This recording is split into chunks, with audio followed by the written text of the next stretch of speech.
आता इथे या रेंडर मध्ये मी टाकलाय H1 टाकला आणि बोललो this is demo टेक्स्ट. तर हा तो कोड घेईल, ह्याच्यामध्ये टाकेल, इथे आपल्याला तो दिसेल. असं काम होतं. ओके, पण तू इथे किती कोड लिहिणार ना, कोडला प्रॉपर सॉर्ट केलं पाहिजे, प्रॉपर वेने तो लिहिला गेला पाहिजे. म्हणून आपण काय करतो, तर इथे वेगवेगळ्या फाईल्स बनवतो, त्याच्यामध्ये कोड लिहितो आणि त्याला इकडे इम्पोर्ट करून वापरतो. जे बनवणार ना फाईल्स त्यालाच बोलतात कंपोनंट. कंपोनंट किती प्रकारचे? 2. एक क्लास बेस्ड कंपोनंट आणि एक फंक्शन बेस्ड. ठीक आहे. तर मग इथे रेंडर मध्ये तर आपल्याला ते टाकायचे. आता आपण काय करूया, ठीक आहे, आता बघूया आपण की कंपोनंट कसा क्रिएट केला जातो. आता कंपोनंट जर आपल्याला क्रिएट करायचं तर त्यासाठी काय करतो आपण, 1-2 एक्सटेन्शन्स आहेत. EA7 म्हणून एक एक्सटेन्शन आहे. हे काम करतं तुला ना, एक तुझं काम सोपं करून देणार थोडक्यात. एक रेडीमेड कोड बॉयलर प्लेट टाईपचा असतो ना, तो तुला प्रोव्हाइड केलेला. तुला लिहित बसायची गरज नाही, तोच तो सेल्फ. आता इथे जर समज मला कंपोनंट बनवायचे, मी काय करतोय, पहिलं फोल्डर बनवतो. फोल्डर बनवून लिही किंवा डायरेक्टली की तुझ्यावरती. ओके, मी नॉर्मल एक फोल्डर बनवला, कंपोनंट्स.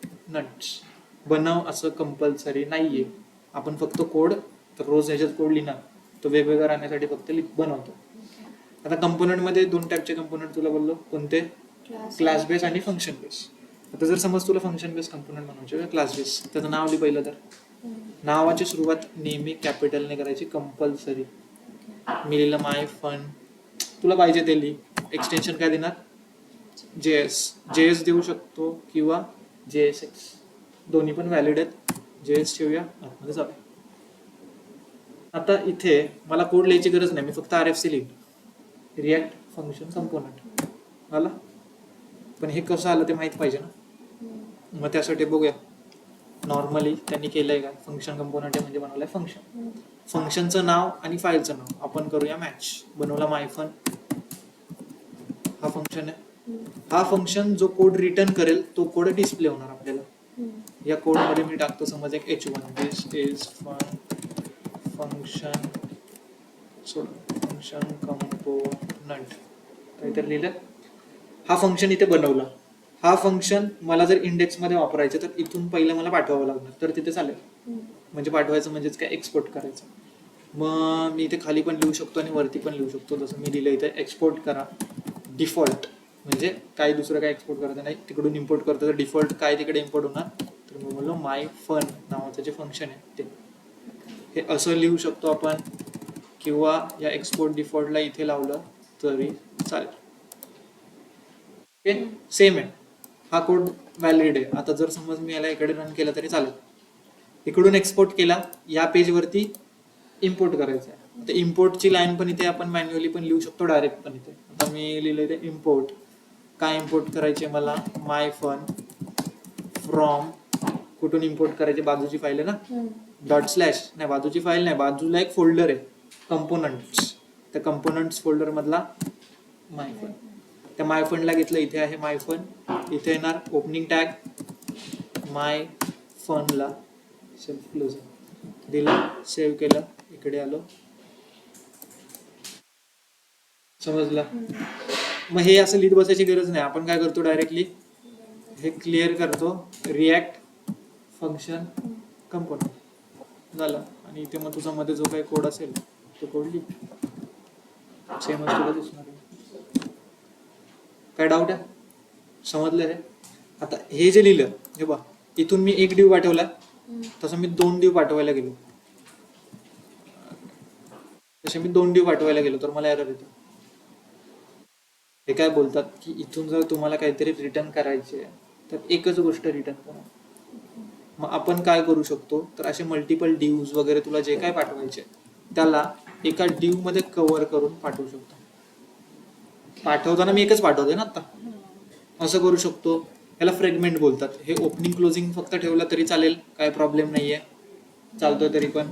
इथे आपण कधी रिॲक्ट डॉट फ्रेगमेंट असं लिहिलेलं दिसेल तरी पण काय प्रॉब्लेम नाहीये, फ्रेगमेंटला इम्पोर्ट ओके असं लिहिलं तरी चालेल,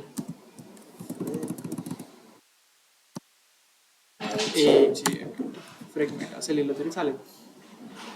ओके, पण आपण मग नॉर्मली काय करतो, एक डिव बनवून ते तसंच ठेवतो. एवढं सगळं करत बसायची गरज नाही. डिव बनवायचं आणि आतमध्ये तुझ्या डिव मध्ये डिव टाक, काय करू शकतो. सेम इथे होता. आता एकदा माय फंडला कॉल केलं, एकदा माय फंडला कॉल केलं, इकडे आला तो, हा जो कोड आहे तो एकदा रिपीट झाला. जसं की इथे मी पॅराग्राफ जरी घेतला, ओके, एक हेडिंग एक पॅराग्राफ एकदा आलेलं. मी मेन स्क्रीनवरती आलो आणि माय फंडला 2 वेळा टाकलं, एरर देतं. मी काय करणार, पुन्हा याला कॉपी करणार आणि एका डिव मध्ये किंवा अशा एम्प्टी टॅग मध्ये मी पास करणार, कारण की 2 टाकायचे मला. ओके, पण ह्याने केलं काय, सेम आपल्या जावा स्क्रिप्ट मधल्या फंक्शन सारखंच काम होतं की हा फंक्शन बनवला मी, फंक्शन मध्ये HTML चा कोड लिहिला आणि ह्या फंक्शनला मी असं 2 वेळा कॉल केलं. 3 वेळा कर, 4 वेळा कर, 5, 6, 10 वेळा कर, तेवढ्या टाइम्स तो कोड तुझा रिपीट होणार आहे. तर ह्याच्यामध्ये व्हॅल्यूज वगैरे कशा वेगवेगळ्या करायच्या हे ते पुढे पुढे आपल्याला बघायचं. फंक्शन कंपोनंट समजलाय, एकच लिहून ठेवतो इथे आणि बघूया आता क्लास कंपोनंट कसा बनवायचा ते.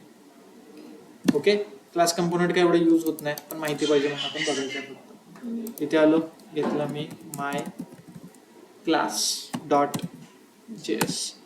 माय क्लास लिही असं कंपल्सरी नाहीये, नाव काही असू शकतं, फक्त स्टार्टिंग कॅपिटलने पाहिजे. इथे घेतलं मी रिॲक्ट क्लास कंपोनंट RCC, 2च गोष्टी, RCC हिट केला. आता हे कसं बनलं, पहिलं बनवायचे आपल्याला क्लासचं नाव, फाईलचं नाव सेम असणार. आता हा जो माय क्लास आहे, हा इथून काहीतरी कोड रिटर्न पाठवायला लागेल ना, ह्याला एक्सपोर्ट डिफॉल्ट केलेलं असणार, हे पण कन्फर्म, त्याला केलेलं तसं हे केलं आपण. पण क्लासमध्ये असं कोणतंच फंक्शन नाही की जे काहीतरी कोड रिटर्न करेल. कन्स्ट्रक्टर असतो पण कन्स्ट्रक्टर रिटर्न करत नाही. म्हणून आपल्याला एक फंक्शन लागेल जे काहीतरी कोड रिटर्न करेल आणि तो डायरेक्टली कॉल होईल. तर असं एक फंक्शन असतं ज्याचं नाव आहे रेंडर.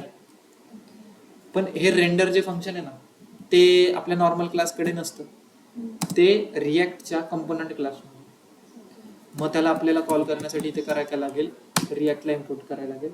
इम्पोर्ट केलं रिॲक्टला, कसं केलं मी, इथे रिॲक्ट लिहिलं, कंट्रोल स्पेस दाबला, तो आला आणि बोललो रिॲक्ट मधला मला काय यूज करायचे, कंपोनंट आला.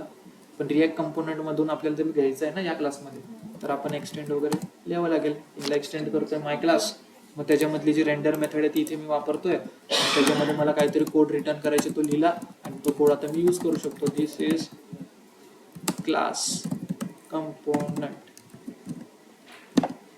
येणार नाही, मेन स्क्रीन वरती जायचं, काय करणार आपण, इम्पोर्ट करून लिहिणार. इम्पोर्ट करायची गरज नाही ना, ती मगाशी बोललो ना मी एक्सटेन्शन ES7, त्याच्यामुळे ते इम्पोर्ट करायची गरज नाही. मी येणार खाली ओपनिंग टॅग माय क्लास, हिट केला, सेल्फ क्लोजिंग दिला, सेव्ह केला, क्लास कंपोनंट. फक्त कॉपी पेस्ट तेवढा टाइम्स तो रिपीट होतो. समजला.